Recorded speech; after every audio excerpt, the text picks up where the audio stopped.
প্রিয় শিক্ষার্থীরা, তোমরা সবাই কেমন আছো? আশা করি আল্লাহর রহমতে ভালোই আছো।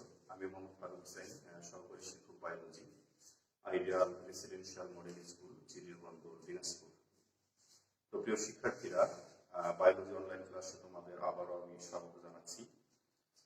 তো প্রিয় শিক্ষার্থীরা, তোমরা সবাই অবগত আছো যে আমরা বিগত ক্লাসগুলোতে, বিশেষ করে আমার ক্লাসগুলোতে আমি যে অধ্যায়টি সম্পর্কে তোমাদের আলোচনা করছিলাম, এই অধ্যায়টি ছিল আমাদের চতুর্থ অধ্যায় জীবনী শক্তি।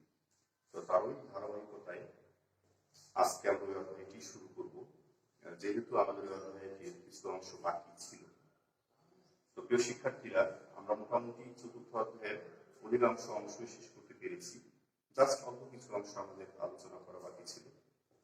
তো আশা করা যায় যে আজকের ক্লাস, এবং যদি আজকে সম্ভব নাও হয় তাহলে পরবর্তী আরেকটি ক্লাসের মাধ্যমেই আমরা এই অধ্যায়ের ইঙ্গিত আনতে পারবো বলে আমরা আশা রাখি। তো প্রিয় শিক্ষার্থীরা, কথা না বাড়িয়ে সরাসরি আমরা আমাদের মূল অংশে চলে যাই। তো তোমরা দেখতে পাচ্ছ যে আমাদের আজকের যে বিষয়, সেটি হচ্ছে চতুর্থ অধ্যায়, বিষয় হচ্ছে সমাজ শাসন। তো প্রিয় শিক্ষার্থীরা, আমরা যে অংশটি দেখতে পাচ্ছি বোর্ডে, আমরা মূলত দুইটি অংশে আজকে ক্লাসটি শেষ করব। যদি সম্ভব না হয় তো পরবর্তী ক্লাসে এই অংশটি সম্পর্কে আমরা শেষ করব। তো প্রিয় শিক্ষার্থীরা, তোমরা যে বিষয়টি দেখতে পাচ্ছ, এই বিষয়টি হচ্ছে সমাজ শাসনের সামগ্রিক বিক্রিয়া সম্বলিত একটি ডাটা। তো এইখানে মোটামুটি সমাজ শাসন সম্পর্কে এই জায়গাটির মধ্যে পুরোপুরি বলা আছে।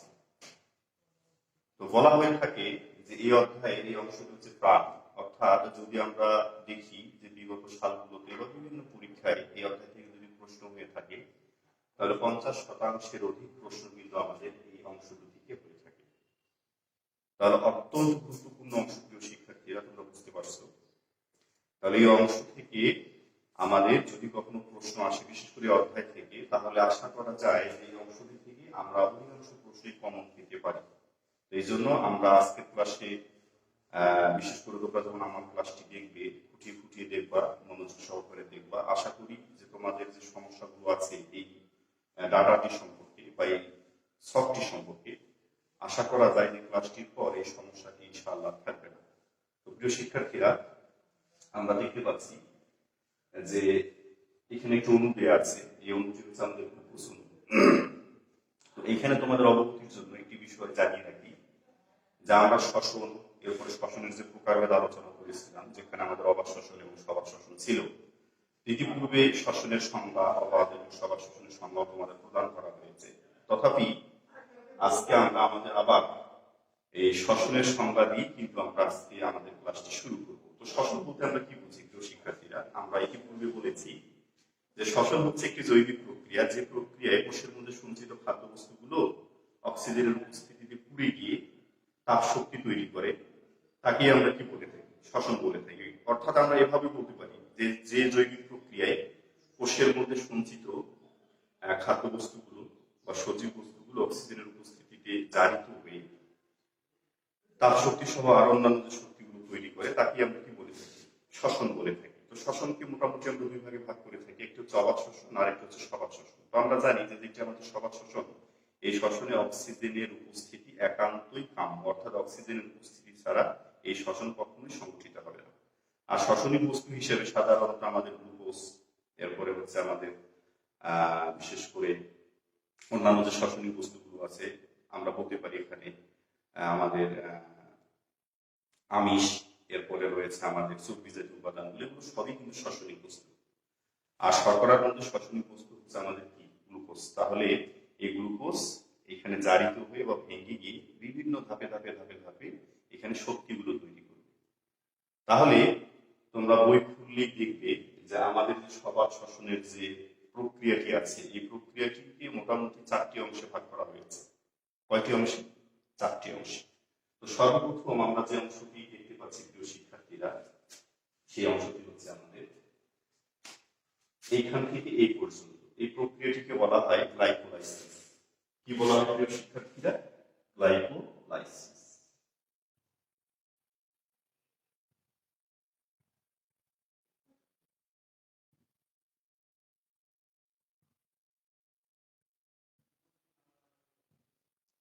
তাহলে প্রিয় শিক্ষার্থীরা, এই জায়গা থেকে এই জায়গা পর্যন্ত এই অংশটি হচ্ছে আমাদের গ্লাইকোলাইসিসের অংশ। এরপরে এইখান থেকে এই পর্যন্ত, অর্থাৎ এই যে সংকেতটা আমি লিখেছি এটাকে বলা হয় পাইরুভিক অ্যাসিড। তাহলে গ্লুকোজ থেকে শুরু করে পাইরুভিক অ্যাসিড পর্যন্ত এই অংশটিকে আমরা বলবো গ্লাইকোলাইসিসের অংশ, অর্থাৎ এই পর্যায়টি হচ্ছে গ্লাইকোলাইসিস। এরপরে পাইরুভিক অ্যাসিড থেকে এসিটাইল CoA পর্যন্ত, এখানে এ এর ডিটেইলস মানে মিনিংটা হচ্ছে এসিটাইল কোএনজাইম। এনজাইম না লিখে আমরা সংক্ষেপে কি লিখেছি এ, তাহলে এখানে তোমাদের বুঝতে হবে যে এসিটাইল CoA অর্থাৎ এসিটাইল কোএনজাইম। তাহলে পাইরুভিক অ্যাসিড থেকে এসিটাইল কোএনজাইম পর্যন্ত এই যে অংশটি দেখতে পাচ্ছ এই অংশটিকে আমরা বলবো এসিটাইল CoA পর্যায়। এরপরে এসিটাইল CoA থেকে ক্রেবস চক্র পর্যন্ত এই অংশটিকে আমরা বলবো ক্রেবস চক্রের পর্যায়, এবং ক্রেবস চক্র থেকে শুরু করে নিচের যে অংশটি এইটাকে আমরা বলবো ইলেকট্রন প্রবাহ তন্ত্র। তাহলে আমরা সবার শ্বসনের যে অংশটি আছে এই অংশটিকে আমরা মোট কয়টি অংশে ভাগ করলাম? 4টি অংশ। তাহলে এখান থেকে এই পর্যন্ত এই অংশটিকে বলা হয় গ্লাইকোলাইসিস, এখান থেকে এসিটাইল CoA পর্যন্ত অর্থাৎ পাইরুভিক অ্যাসিড থেকে এসিটাইল CoA পর্যন্ত এই অংশটিকে বলা হয় এসিটাইল CoA পর্যায়।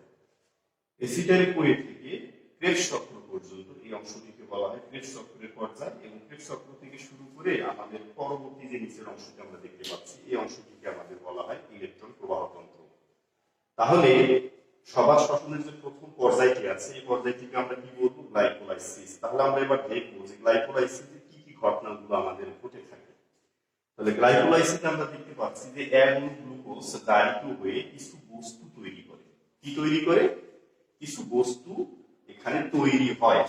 তার মধ্যে যে বস্তুগুলো তৈরি হয় আমরা এখানে দেখতে পাচ্ছি, তোমরা দেখতে পাচ্ছ যে গ্লাইকোলাইসিসে যে বস্তুগুলো তৈরি হয় তার মধ্যে এখানে হচ্ছে 4 অণু এটিপি এবং 2 অণু NADH2। তাহলে গ্লাইকোলাইসিস পর্যায়ে যে বস্তুগুলো তৈরি হয় তার মধ্যে হচ্ছে আমাদের 4 অণু এটিপি আর 2 অণু NADH2। তো এখানে মনে রাখা ভালো যে এখানে যে বস্তুগুলো তৈরি হয় তার মধ্যে 4 অণু যে এটিপি আছে 4 অণু এটিপির মধ্যে 2 অণু এটিপি ব্যয়িত হয়ে যায়, মানে সে নিজেই ব্যয় করে। এই পর্যায়টি চালাতে কিছু শক্তির প্রয়োজন। তাহলে এই শক্তিটা কোথা থেকে আসে? এখান থেকে যে 4 অণু এটিপি তৈরি হয় এই 4 অণু এটিপির মধ্যে 2 অণু সে নিজের কাজে ব্যয় করে। তাহলে আর অবশিষ্ট থাকলো কয় অণু এটিপি? 2 অণু এটিপি। তো শিক্ষার্থীরা তোমরা বই খুললে দেখতে পাবে যে এখানে যে NADH2 তৈরি হয় আমরা যদি এটিকে এটিপিতে রূপান্তর করি তাহলে বলা হয়ে থাকে যে 1 অণু NADH2 থেকে 3 অণু এটিপি পাওয়া যায়। তাহলে প্রিয় শিক্ষার্থীরা 2 অণু এটিপি থেকে আমরা 2 অণু NADH2 থেকে আমরা কয় অণু এটিপি পাবো?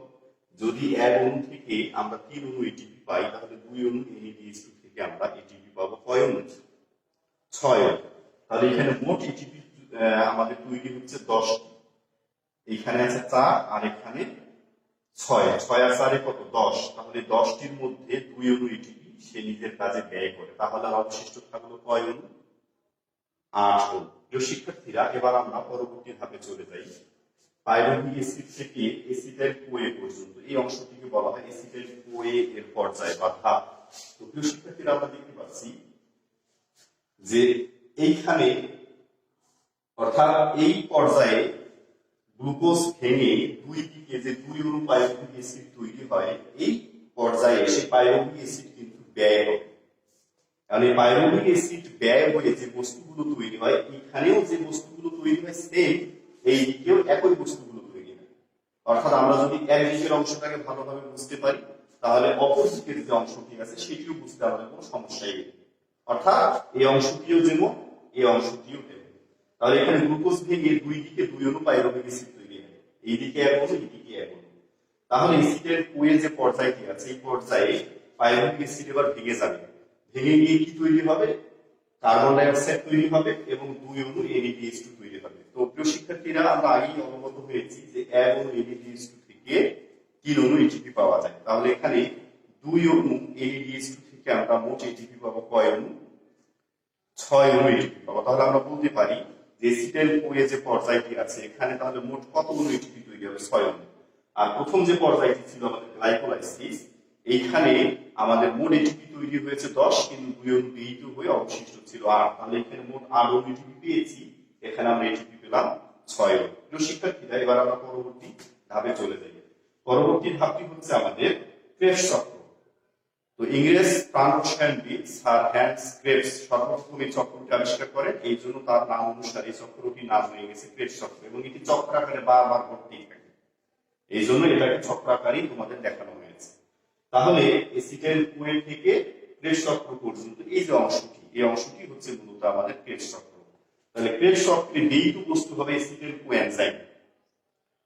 অর্থাৎ আমরা যদি দেখি উপরের ধাপটি, এইখান থেকে পাইরুভিক অ্যাসিড ভেঙে গিয়ে আমাদের এসিটাইল কোয়ে তৈরি হয়েছিল, এবং এইখানে এসে ক্রেবস চক্রে এসে এই এসিটাইল কোএনজাইম ভেঙে যাবে, ভেঙে গিয়ে কিছু বস্তু তৈরি হয়। তার মধ্যে আমরা দেখতে পাচ্ছি 2 অণু কার্বন ডাই অক্সাইড, এবং আমরা দেখতে পাচ্ছি এখানে 3 অণু NADH2, 1 অণু FeDH2 এবং 1 অণু কত GTP আমরা দেখতে পাচ্ছি। তো প্রিয় শিক্ষার্থীরা, আমরা আগে অবগত হয়েছি যে 1 অণু NADH2 থেকে 3 অণু ATP তৈরি হয়। তাহলে 3 অণু NADH2 থেকে তাহলে আমরা ATP পাবো 9টি, এবং 1 অণু FeDH2 থেকে পাবো আমরা কতটি?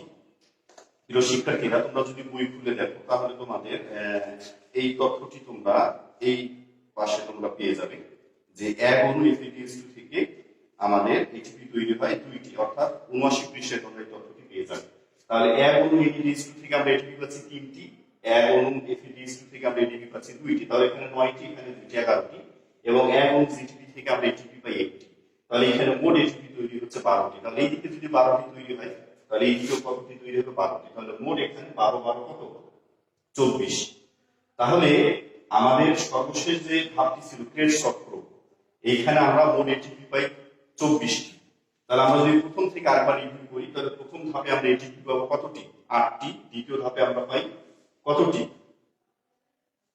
দ্বিতীয় ধাপে আমরা পাই 1 অণু NADH2 থেকে হচ্ছে 3টি, তাহলে 2 অণু থেকে কতটি? 6টি, এবং এইখানে আমরা পাচ্ছি 12 12 কতটি? 24টি। তাহলে যদি আমরা যোগ করি প্রিয় শিক্ষার্থীরা, তাহলে আমরা দেখতে পাবো মোট 38টি আমরা ATP পেয়ে যাচ্ছি। প্রিয় শিক্ষার্থীরা, এখানে একটু মিস্টেক হয়ে গেছে, এখানে বইয়ে অংশ ভুল আছে, এই অংশটি এখানে 1 অণু NADH2, কয় অণু NADH2? 1 অণু।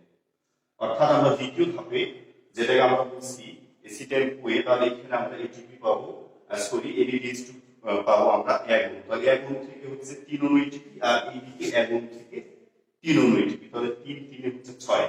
তাহলে আমরা যদি দেখি, তাহলে প্রথম ধাপে আমরা পাচ্ছি ATP 8টি, দ্বিতীয় ধাপে 6টি, আর তৃতীয় ধাপে আমরা 24টি। তাহলে যদি আমরা টোটাল করি তাহলে আমরা পাবো 38টি।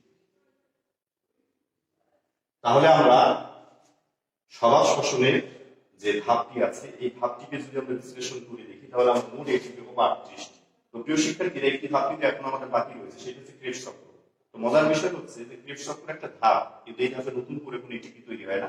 এইখানে ইতিপূর্বে যতগুলো বস্তু তৈরি হয়েছে, সবগুলো বস্তুকে এখানে এসে টোটাল করা হয়, অর্থাৎ যোগ করা হয়। তাহলে এখানে যদি আমরা দেখি কি কি পেয়েছি, কার্বন ডাই অক্সাইড পেয়েছি। কার্বন ডাই অক্সাইড এখানে 2 অণু, এখানে 2 অণু, 4, এখানে 1 অণু, এখানে 1 অণু, 6। তাহলে 6 অণু কার্বন ডাই অক্সাইড হবে এখানে, যদি এখানে শুধু কার্বন ডাই অক্সাইড দেখানো হয়েছে। আমরা এখানে পানি পাবো, এবং 38টি ATP পাবো, সেই সাথে আমরা কি পাবো? তাপ শক্তি পাবো। তো প্রিয় শিক্ষার্থীরা, আজকের ক্লাস এই পর্যন্তই। পরবর্তী ক্লাসে আমরা এই পর্যায়গুলোতে কি কি তৈরি হয় এটাকে আমরা ছক আকারে উপস্থাপন করবো, এবং ছকটি অত্যন্ত গুরুত্বপূর্ণ তোমাদের জন্য প্রিয় শিক্ষার্থীরা। ওই ছক থেকে কোন ভাবের প্রশ্ন হয়, কি কি টাইপের প্রশ্ন হয়, আমরা যখন ছক উপস্থাপন করব, ছক যদিও আমি আজকের ক্লাসে দিয়েছি, কিন্তু সময় স্বল্পতার কারণে আজকে আলোচনা করা সম্ভব হচ্ছে না। আমরা পরবর্তী ক্লাসে এই ধাপগুলোতে কি কি তৈরি হয় সেটিকে আমরা ছকের মাধ্যমে উপস্থাপন করব। তো আজকের ক্লাস থেকে আমি এই পর্যন্তই বিদায় নিচ্ছি।